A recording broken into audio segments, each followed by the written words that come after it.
السلام علیکم ورحمۃ اللہ وبرکاتہ۔ اعوذ باللہ من الشیطان الرجیم، بسم اللہ الرحمن الرحیم۔ فَإِذَا قَضَيْتُمُ الصَّلَاةَ فَاذْكُرُوا اللَّهَ قِيَامًا وَقُعُودًا وَعَلَى جُنُوبِكُمْ فَإِذَا اطْمَأْنَنْتُمْ فَأَقِيمُوا الصَّلَاةَ إِنَّ الصَّلَاةَ كَانَتْ عَلَى الْمُؤْمِنِينَ كِتَابًا مَوْقُوتًا وَلَا تَهِنُوا فِي ابْتِغَاءِ الْقَوْمِ إِن تَكُونُوا تَأْلَمُونَ فَإِنَّهُمْ يَأْلَمُونَ كَمَا تَأْلَمُونَ وَتَرْجُونَ مِنَ اللَّهِ مَا لَا يَرْجُونَ وَكَانَ اللَّهُ عَلِيمًا حَكِيمًا۔ صدق اللہ العظیم۔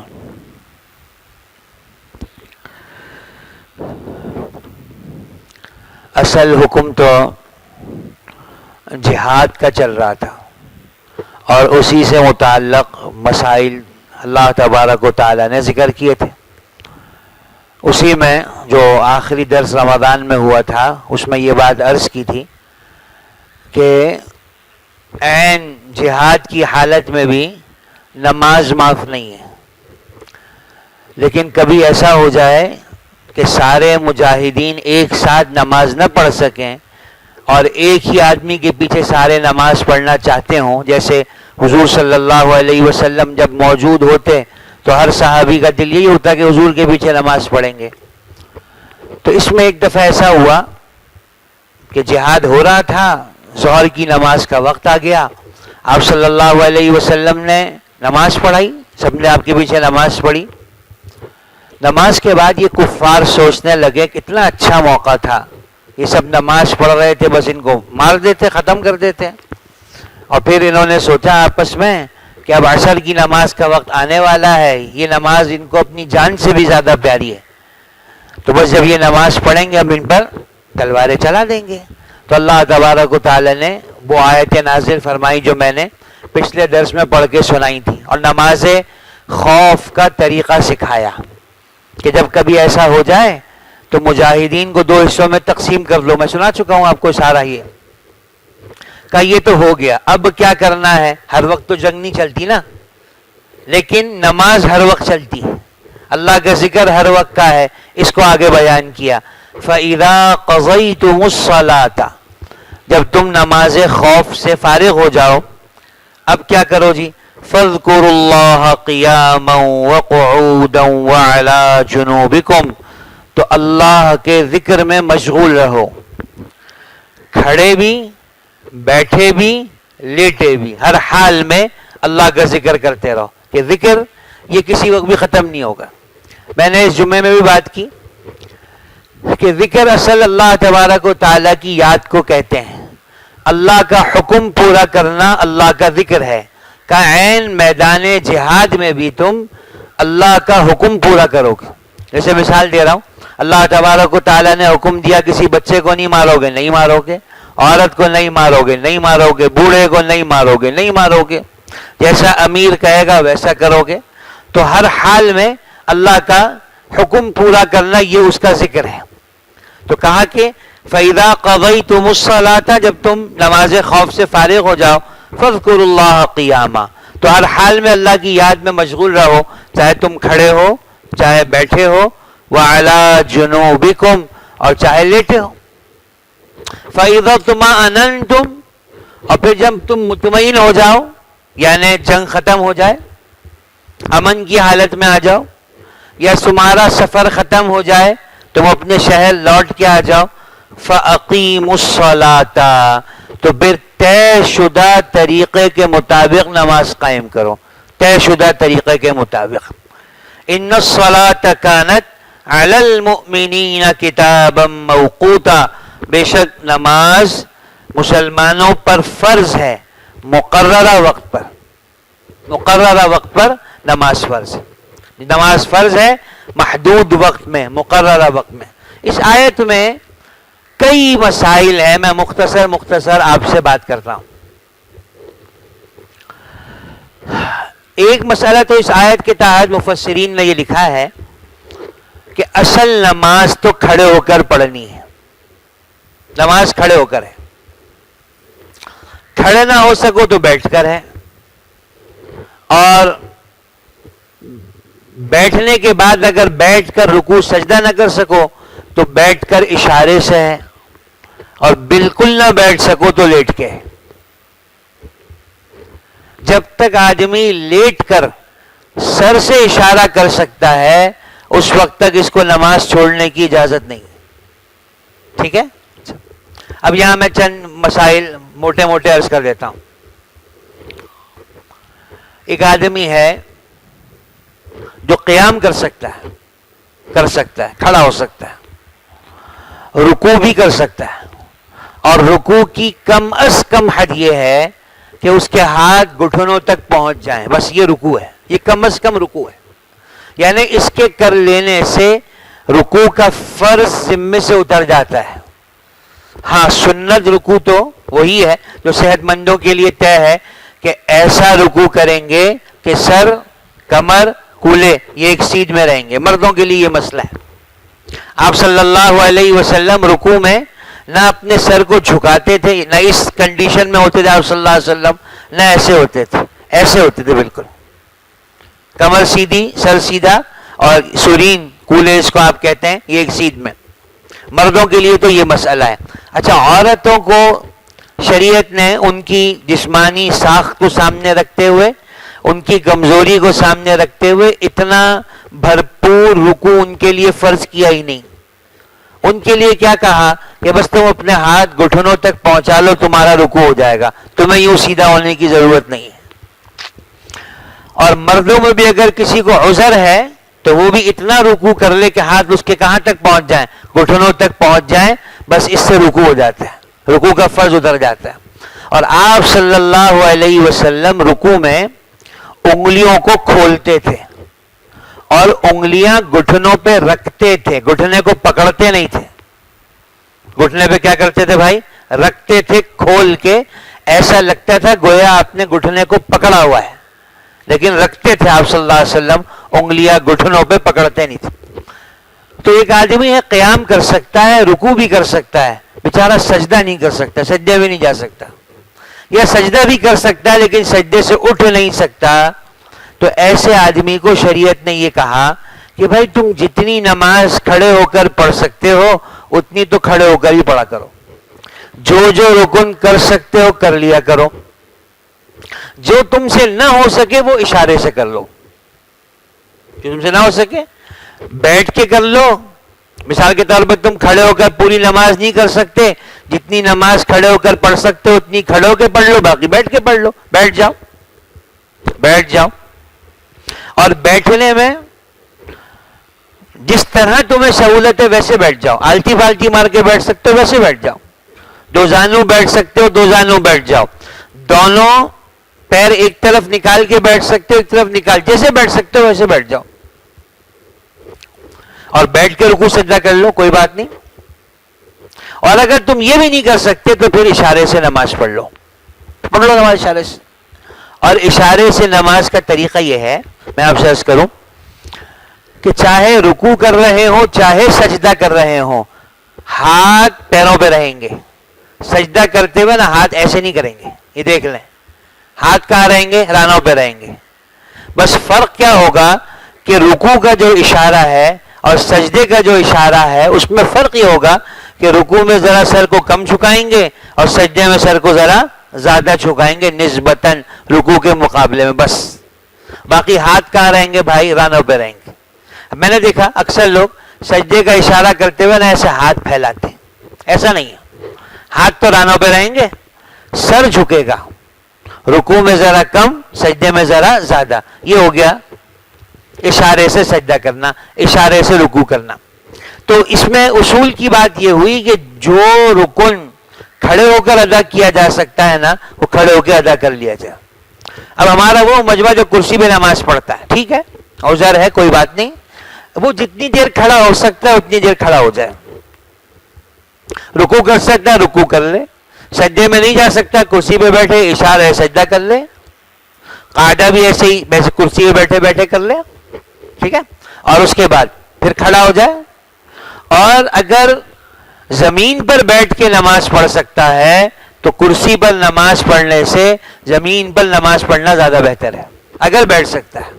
اور بیٹھ کر کھڑا ہو سکتا ہے تو بھائی ایسا کر لے, جس قدر سجدہ کر سکتا ہے اتنا کر لے بھائی, جتنا کر سکتا. یہ ایک بات ہو گئی, ٹھیک ہے. لیٹ کر نماز پڑھنے کا کیا طریقہ ہے؟ بعض اوقات ایسا ہو جاتا ہے آدمی بیٹھ کے بھی نماز نہیں پڑھ سکتا, اب لیٹ کے نماز پڑھنی ہے, کیسے پڑھے بھائی لیٹ کے نماز؟ تو اس کا طریقہ یہ فقہاء نے لکھا ہے کہ دو میں سے کسی ایک صورت کو اختیار کر لے, اور پہلی صورت زیادہ پسندیدہ ہے. وہ کیا؟ چت لیٹ جائے, قبلہ رخ, چت لیٹ جائے یعنی پیر قبلے کی طرف ہو, اور سر کے نیچے کوئی تکیہ رکھ لے جس سے سر ذرا اٹھ جائے, اور سر سے اشارہ کر لے رکوع کا بھی, اور سر سے اشارہ کر لے سجدے کا بھی. چت نہیں لیٹ سکتا تو سیدھی کروٹ پہ لیٹ جائے قبلے کی طرف رخ کر کے, لیکن اشارہ کس چیز سے کرنا ہے؟ رکوع سجدے کا بتاؤ بھائی, سر سے اشارہ کرنا ہے. اور جس وقت ایسی کیفیت ہو جائے کہ سر سے بھی اشارہ نہیں کر سکتا, اب نماز اس سے ساقط ہے, ساقط.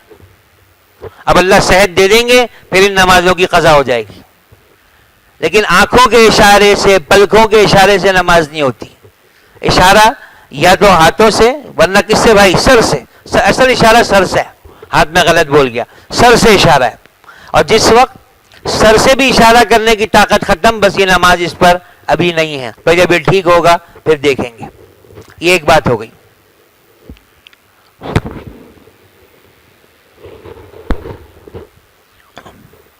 کہ بھائی کھڑے بیٹھے لیٹے جس طرح چاہے آدمی نماز پڑھ لے. اور اس میں یہ بھی ہے کہ جی نماز کے ساتھ ساتھ اٹھتے بیٹھتے لیٹتے اللہ کا ذکر آدمی کرتا رہے. دیکھو سبحان اللہ کہنے کے لیے, الحمدللہ کہنے کے لیے, اللہ کا پاک نام لینے کے لیے اللہ نے کوئی شرط نہیں لگائی, وضو بھی شرط نہیں لگائی, یہ شرط بھی نہیں لگائی کہ تم اٹھ کے بیٹھو گے. حدیث میں کیا آتا ہے؟ بعض لوگ نرم نرم بچھونوں پہ اللہ کا ذکر کریں گے اور آخرت کے اونچے درجات پہ چڑھ جائیں گے. تو کھڑے بیٹھے لیٹے اللہ تبارک و تعالیٰ کا حکم, اللہ تبارک و تعالیٰ کا ذکر کرنا ہے. یہ ایک بات اس کے اندر بیان کر دی. اچھا, دوسری بات یہ آئی کہ نماز مسلمانوں پر فرض ہے, مقررہ وقت پہ فرض ہے.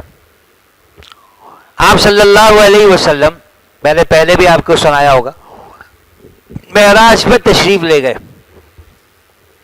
5 نمازیں آپ پہ فرض ہو گئیں. 5 نمازیں, تفصیل آپ جانتے ہیں. ویسے تو 50 نمازیں فرض ہوئی تھیں, 50 ہوئی تھیں. آپ صلی اللہ علیہ وسلم واپس آئے. حضرت موسیٰ علیہ السلام نے پوچھ لیا کتنی نمازیں فرض ہوئی؟ کا 50. کا نہیں پڑھ پائے گی تمہاری امت, نہیں ہو پائے گا, جاؤ کچھ کم کرا کے آؤ, کم کرا کے آؤ. یوں کئی دفعہ آپ صلی اللہ علیہ وسلم کا جانا ہوا اللہ میاں کے پاس. 45 ہوئی, 40 ہوئی, 35, 30, ہوتے ہوتے 5. پھر موسیٰ علیہ السلام نے فرمایا تمہاری امت سے یہ 5 نمازیں بھی نہیں پڑھی جائیں گی, مشکل ہو جائیں گی, اور تخفیف کراؤ اللہ میاں سے. آپ صلی اللہ علیہ وسلم نے ارشاد فرمایا اب تو حیا آتی ہے, بس 5 نمازیں.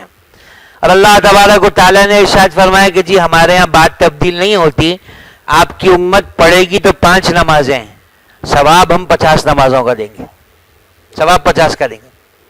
اور اس میں آپ صلی اللہ علیہ وسلم کی شان کو ظاہر کیا گیا نا. بار بار آپ صلی اللہ علیہ وسلم اللہ میاں کے پاس جا رہے ہیں, اور اللہ میاں حضور صلی اللہ علیہ وسلم کی بات کو قبول فرما رہے ہیں, جس سے یعنی سب کو یہ بتایا گیا کہ آپ صلی اللہ علیہ وسلم کی سفارش اللہ کے ہاں سنی جاتی ہے. 50 سے 5 تک بات آ گئی. اگلے دن معراج کا بالکل جو اگلا دن ہے, ظہر کی نماز میں جبرائیل امین حضور صلی اللہ علیہ وسلم کے پاس مکہ معظمہ تشریف لے آئے. ظہر کے وقت,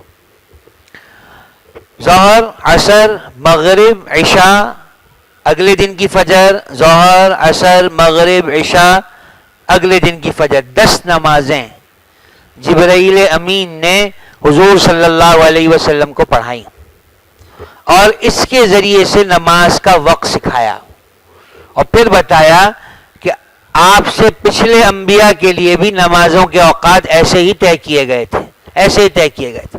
نمازوں کے اوقات.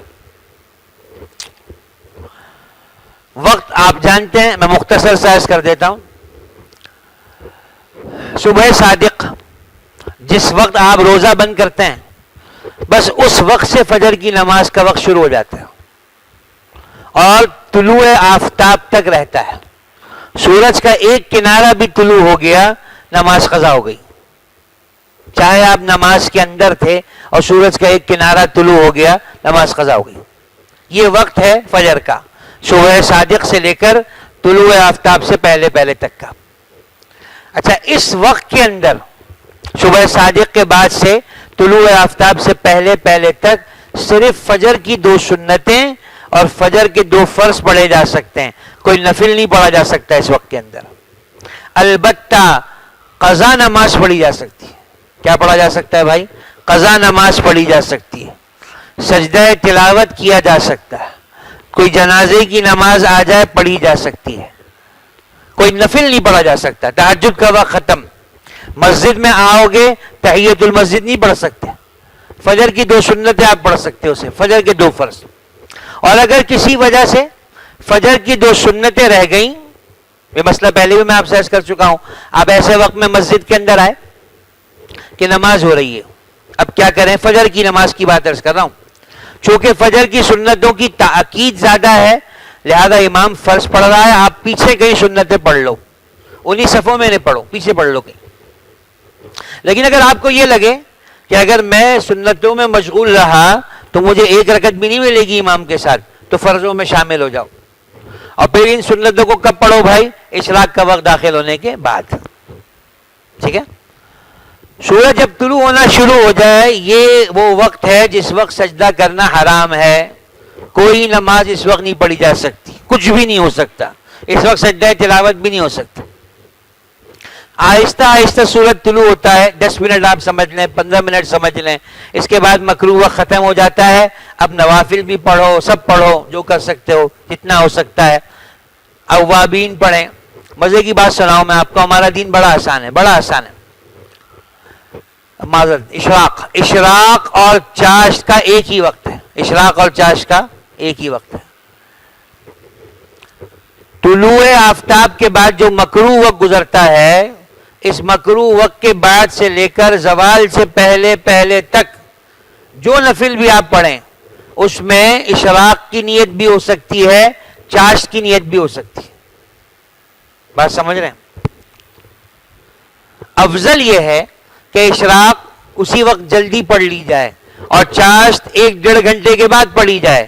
لیکن فقہاء نے ہماری سہولت کے لیے لکھا ہے کہ صبح صادق کے بعد کا جو مکروہ وقت ہے، جب یہ گزر جاتا ہے نا، اس وقت جو نوافل پڑھیں، اس میں اشراق اور چاشت دونوں کی نیت کی جا سکتی ہے.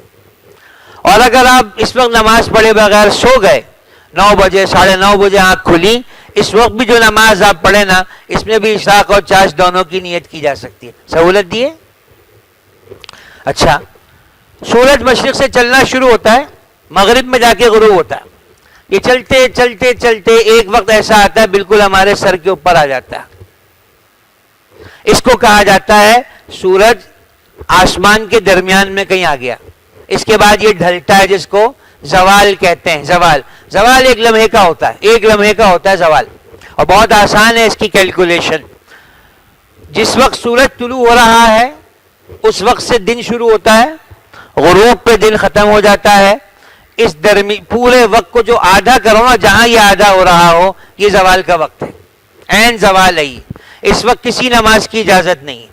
لیکن حرمت سے بچنے کے لیے کہا یہ جاتا ہے کہ اس وقت سے 5 منٹ پہلے اور 5 منٹ بعد آدمی کوئی نماز نہ پڑھے، ورنہ زوال 1 لمحے کا ہوتا ہے بس. زوال کے بعد ظہر کا وقت شروع ہو جاتا ہے. اور اب تو گھڑیوں میں وقت لکھا ہے، بس جس وقت عصر کا وقت لکھا ہوا ہو گھڑی کے اندر، اس سے پہلے پہلے ظہر کی نماز پڑھی جا سکتی ہے. پھر عصر کا وقت شروع ہو جاتا ہے. عصر کا وقت چلتا ہے غروب آفتاب تک. لیکن اتنی تاخیر سے پڑھنا عصر کو کہ سورج کی روشنی پیلی ہو جائے، ایسی ہو جائے کہ سورج کو ٹکٹکی باندھ کے دیکھنا ممکن ہو جائے. اتنی تاخیر سے عصر پڑھنا مکروہ تحریمی ہے. اس سے پہلے پہلے اثر پڑھ لینی چاہیے، اثر پڑھ لینی چاہیے، ہے نا. آسان سی بات یہ سمجھ لیں کہ غروب سے کوئی آدھا گھنٹہ پہلے پہلے تک اثر پڑھ لینی چاہیے، اس کے بعد اثر پڑھنا یہ مکروہ ہے. ٹھیک ہے. عصر کی نماز کے بعد بھی کوئی نفل نہیں پڑھا جا سکتا، البتہ قضا نماز پڑھی جا سکتی ہے.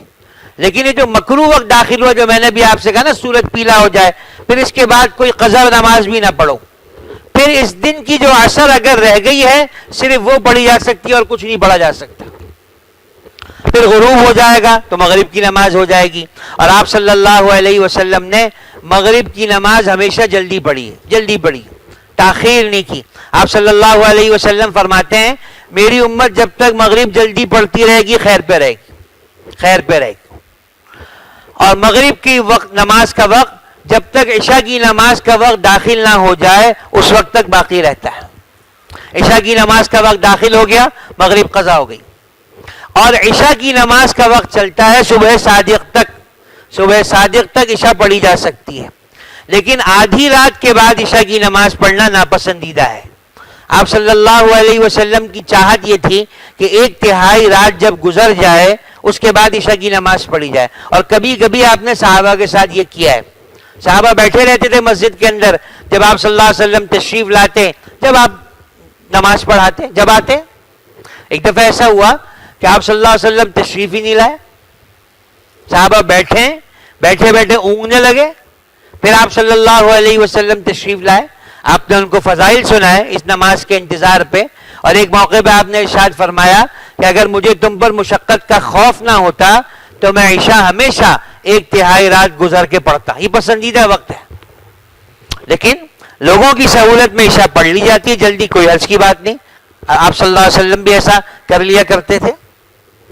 تو عشاء کی نماز کا وقت صبح صادق تک باقی رہتا ہے. ایسے ہی وتر کا وقت بھی صبح صادق تک باقی رہتا ہے. وتر کا وقت عشاء کے ساتھ ہی شروع ہو جاتا ہے، لیکن وتر کو پڑھا جاتا ہے عشاء کے بعد، اور اس کا وقت بھی صبح صادق تک باقی رہتا ہے. یہ ایک بات ہو گئی. اسی ضمن میں ایک اور مسئلہ سنا دوں. وہ کیا؟ آپ صلی اللہ علیہ وسلم کا عمومی معمول یہ تھا کہ آپ عشاء کی نماز کے ساتھ وتر نہیں پڑھتے تھے. آپ نے ہمیشہ وتر تہجد کے بعد پڑھے ہیں. آخری نماز آپ کی وتر ہوتی تھی. آپ سنت پڑھ کے سو جاتے تھے، رات میں کسی وقت اٹھتے تھے، جتنی تہجد پڑھنی ہوتی پڑھ لیتے، اس کے بعد آپ وتر پڑھ لیتے. لیکن کچھ صحابہ کو حضور صلی اللہ علیہ وسلم نے یہ کہا کہ تم وتر پڑھے بغیر نہیں سو گے، تم وتر پڑھ کے سو گئے. ابو ذر رضی اللہ تعالیٰ عنہ کو کہا، ابو ہریرہ رضی اللہ تعالیٰ عنہ کو کہا. آپ جانتے ہوں گے بھائی ان کی نیند پکی ہے، تو کہا تم وتر پڑھ کے سو گے. اور ان کو سکھایا کہ تم وتر سے پہلے کچھ نماز نفل کی نیت سے پڑھ لینا، اسی کو المیہ تہجد سمجھ لیں گے، اس کے بعد وتر پڑھ لینا. اور ہم بھی اسی سہولت پہ عمل کرتے ہیں کہ وتر سے پہلے 2 رکعت 4 رکعت جو اللہ توفیق دے اس کی ترغیب دے دیتے ہیں کہ بھائی یہ اسی کو تہجد کی نماز اللہ سمجھ لے، پھر اللہ میاں اٹھا لیں گے، دوبارہ پڑھ لیں گے انشاءاللہ. اور اسی میں اور مسئلہ سنا دوں کہ اگر ایک آدمی نے وتر پڑھ لیے ہیں رات کو، کوئی حرج نہیں ہے. رات میں کسی وقت وہ اٹھ جائے، تہجد دوبارہ پڑھ لے، کوئی بات نہیں. اور اس تہجد کے بعد دوبارہ وتر پڑھنے کی اس کو ضرورت نہیں ہے. وتر جو اس نے رات کو پڑھ لی پڑھ لی. یہ تو مردوں کی نماز کے اوقات ہو گئے. خواتین کے لیے کیا مسئلہ ہے؟ خواتین سے یہ کہا جاتا ہے کہ فجر تو یہ اول وقت میں پڑھ لیں، ظہر عصر مغرب عشاء اس میں کیا کریں؟ جب مردوں کی نماز ہو جائے اس کے بعد نماز پڑھیں. گو کہ یہ پہلے بھی پڑھ سکتی ہیں، لیکن بہتر ان کے لیے کیا ہے کہ جب مردوں کی جماعت ہو جائے اس کے بعد پڑھیں. فجر اول وقت میں پڑھ لیں، ظہر عصر مغرب عشاء کب پڑھیں بھائی؟ جب مردوں کی جماعت ہو جائے. لیکن اگر اس سے پہلے پڑھ لیں تو بھی جائز ہے. اور چونکہ ان کے ذمے جمعہ نہیں ہے، ظہر ہے، تو ظہر میں ان کے لیے انتظار نہیں ہے کہ جب لوگ جمعے سے فارغ ہو تب تم ظہر پڑھنا، بلکہ جب ظہر کا وقت داخل ہو جائے اس وقت ان کو ظہر کی نماز پڑھ لینے کی کیا ہو جائے گی؟ اجازت ہو جائے گی. جمعے کے دن کی بات کر رہا ہوں. بقیہ دنوں میں ظہر عصر مغرب عشاء میں ان کے لیے پسندیدہ یہ ہے کہ جب مردوں کی جماعت ہو جائے اس کے بعد یہ ظہر کی نماز پڑھ لیں. اور فجر میں پورا سال خواتین کے لیے پسندیدہ یہ ہے کہ یہ اول وقت کے اندر نماز پڑھ لیں. یہ نماز کے اوقات سے متعلق تھوڑی سی بات مجھے آپ سے کرنی تھی. اس میں نے دو باتیں اہمیت سے سنائی آپ کو. ایک یہ ہے کہ آدمی قضا نماز ہر وقت پڑھ سکتا ہے سوائے 3 اوقات کے. عین سورج طلوع ہو رہا اس وقت نہیں پڑھ سکتا, غروب ہو رہا اس وقت نہیں پڑھ سکتا, زوال ہو اس وقت نہیں پڑھ سکتا, باقی ہر وقت میں یہ پڑھ سکتا ہے.